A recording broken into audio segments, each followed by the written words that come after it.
Nefes almadan değil mi? Yani aynen öyle. Bir saniye. Ha?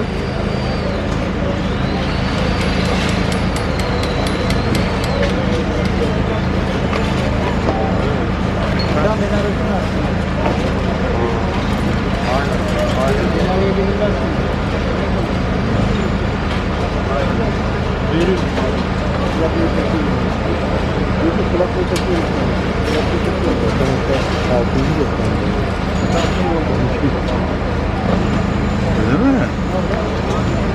Elazığ'a gittin mi? Van? Van, Bingöl, Elazığ, Erzincan, Denizli, İzmir, İstanbul, Gezi. Gölcük? Düzce? Gördük, İstanbul dediğim o yani. Ama Gölcük'te